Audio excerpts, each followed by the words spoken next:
തൃശൂരിൽ പകൽപൂരം. പാറമേക്കാവ് മണികണ്ഠനാലിൽ നിന്നും തിരുവമ്പാടി വിഭാഗം നായ്ക്കനാലിൽ നിന്നും എഴുന്നള്ളത്ത് ആരംഭിക്കും. അതിനുശേഷം ശ്രീമൂലസ്ഥാനത്തിന് സമീപത്ത് വെച്ച് പകൽപൂരം കൊട്ടിക്കയറും. ചെറിയ തരത്തിൽ ഇന്ന് കുടമാറ്റം ഉണ്ടാവും. MS ലിഷോയാണ് വിശദാംശങ്ങളുമായി അവിടെ നമുക്കൊപ്പം ചേരുന്നത്. Lishoy, good morning. ഇന്നത്തെ പകൽപൂരം ഉഷാറില്ലേ? Modi, good morning. ഉഷാറാണ്. ഇന്നലെ പൂരത്തിൻ്റെ എല്ലാ ചടങ്ങുകളും വളരെ ഭംഗിയായി നടന്നു.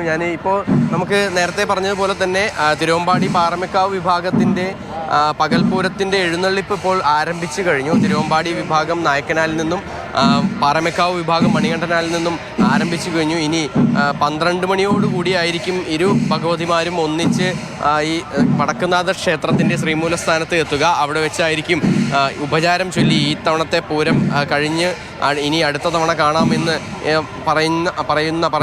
ഉപചാരം ചെല്ലുന്ന ആ ഒരു ചടങ്ങ് ഉണ്ടാവുക. എന്തായാലും അതിൻ്റെ ഭാഗമായി ഇപ്പോൾ എഴുന്നള്ളിപ്പ് ആരംഭിച്ചു കഴിഞ്ഞു. മേളത്തിൻ്റെ അകമ്പടിയോടുകൂടി തിരുവമ്പാടി ഭഗവതിയെ എഴുന്നള്ളുന്ന ഒരു കാഴ്ചയാണ് നമുക്ക് കാണാൻ സാധിക്കുന്നത്. രാവിലെ ആയതിനാൽ തന്നെ തിരക്കൊക്കെ തന്നെ കുറവാണ്. ഇന്നലെയും സാധാരണഗതിയിൽ ഉണ്ടാകാറുള്ള അത്ര തിരക്കുണ്ടായിരുന്നില്ലെങ്കിൽ പോലും മേളം ആസ്വദിക്കാനും അതുപോലെ തന്നെ ആനകളുടെ ആ ഒരു ഭംഗി ആസ്വദിക്കാനും കൂടാതെ പൂരത്തിൻ്റെ മറ്റ് ചടങ്ങുകളിലൊക്കെ തന്നെ പങ്കെടുക്കാനും ഒരുപാട് ആളുകൾ എന്തായാലും എത്തിയിരുന്നു.